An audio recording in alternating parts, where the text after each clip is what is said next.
সূর্যকে ঢেকে দেওয়া হবে, সূর্য বিশাল, সূর্যটা হারিয়ে যাবে, মানুষের চোখগুলি সানাবারা হয়ে যাবে।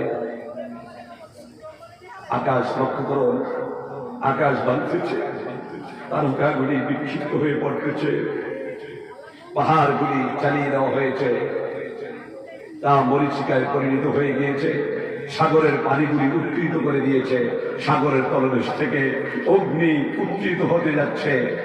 লক্ষ্য করো, রাশিয়া ছোটবেলা যখন লেখাপড়া করি তখন শুনেছিলাম রাশিয়ার একটা রকেট কোন দেশে জারি করবে, বিজ্ঞান বলেছে কোন দেশে দেয়া করবে এটা তারা বলতে পারে নাই। তাম পৃথিবীর মানুষগুলি ভয়ে অস্থির হয়ে গিয়েছে, রাশিয়ার একটা রকেট এসে পড়বে, বাংলাদেশে পড়লে তো বাংলাদেশ শেষ হয়ে যাবে, ঠিক কিনা? ভয়ে অস্থির কাজ করেছে, অথচ আল্লাহ তাআলা এই বিশাল নৈগর্যকে, আল্লাহ তাআলা এই বিশাল আকাশ এবং জমিনকে শেষ করে দিবে। আকাশগুলি ভেঙে চুরমার হয়ে যাবে, তারকাগুলি বিক্ষিপ্ত হয়ে পড়বে, পাহাড়গুলিকে চালিয়ে দেওয়া হবে, মরীচিকায় পরিণত হয়ে যাবে, সাগরের তলদেশ থেকে অগ্নি উৎকুলিত হতে থাকবে। লক্ষ্য করুন, একমাত্র ইমানদারের অন্তঃকরণে, ইমানদারের অন্তর ফেটে যাওয়ার কথাই, দৃশ্যের কথা যদি মনে ওঠে, ঠিক কিনা বলেন? ঠিক কিনা বলেন? فإذا برق البصر وخسف القمر وجمع الشمس والقمر। মানুষের ভয় দেখে, এই দৃশ্যগুলি দেখে মানুষের চোখগুলি সানাবড়া হয়ে যাবে, চোখে আলো থাকবে না, মানুষগুলি অন্ধকার হয়ে যাবে, অন্ধ হয়ে যাবে।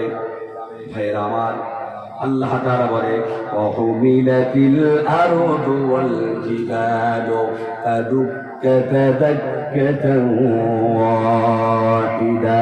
জোরে বলি আল্লাহু আকবার। আমার ভাইয়েরা, বিশাল আকাশের জমিনকে পাহাড়ের সাথে সংঘর্ষ বাঁধিয়ে দেওয়া হবে, বিশাল আকাশের জমিনকে আর পাহাড়কে আছাড় মারা হবে, একই আছাড়ে চূর্ণ বিচূর্ণ হয়ে যাবে।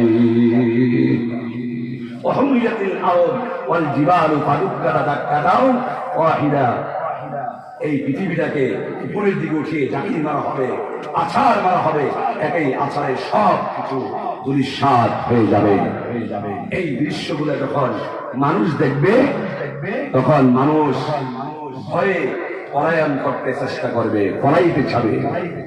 আল্লাহ রাব্বুল আলামিন বলেন ইয়াকুলুল ইনসানু ইয়াওমাইযিন আইনাল মাফার কাল্লা লা ওয়াজার ইলা রাব্বিকা ইয়াওমাইযিনিল মুস্তাকার।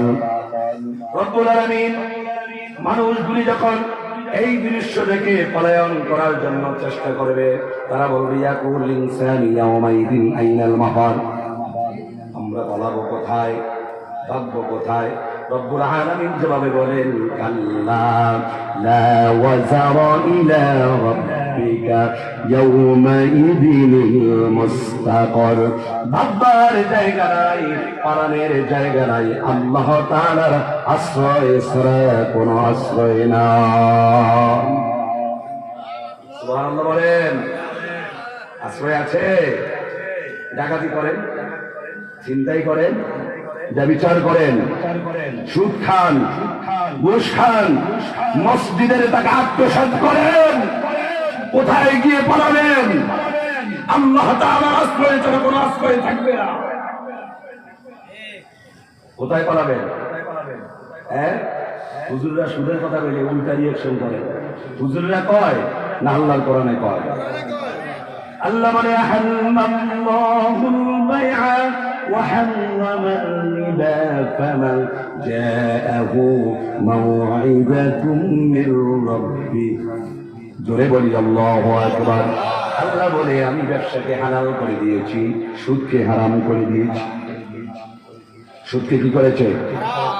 তাহলে সুদ খান, বেশি করে খান, ঘুষ খান, বেশি করে খান, মিথ্যা আশ্রয় নেন, চকলখড়ি করেন, মুনাফিকি করেন, পরনিন্দা করেন, অপরের ক্ষতি করেন,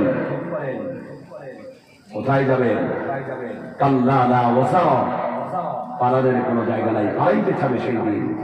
আল্লাহ বলে ইয়াকুলুল ইনসানু ইয়াওমাইযিন আইনাল মাফার, মানুষগুলা সেদিন ভয়ে অস্থির হয়ে পালায়ন করতে থাকবে। সেই দিন আল্লাহ বলে কাল্লা লা ওয়াসার ইলা রাব্বিকা ইয়াওমাইযিনিল মুস্তাকার, বাগবার জায়গা নাই, পালানোর জায়গা নাই, আল্লাহ তাআলার আশ্রয় ছাড়া আর কোনো আশ্রয়।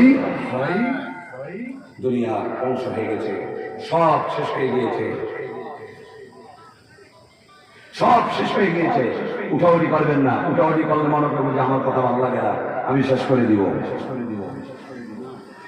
সেই যে সব শেষ হয়ে যাবে, আল্লাহ তাআলা মালাকুল মাউতকে বলবে, আর কে আছে? মালাকুল মাউত বলবে জিবরাইল, ইসরাফিল, মিকাইল, বলবে তাদেরকে মাউত দাও, তারাও মরে যাবে। তারাও কি হয়ে যাবে? শেষ মানে কেন? তারাও মরে যাবে। আল্লাহ তাআলা বলবে, আর কে আছে? বলে মালাকুল মাউত। আল্লাহ বলবে মাউত, মাউত, মালাকুল মাউত শেষ হয়ে যাবে। ভাইয়ের আমার, জিবরাইল যাকে বলা হয় আল্লামা শাদীদ, যিনি সব নবীদের কাছে বাণী নিয়ে এসেছেন,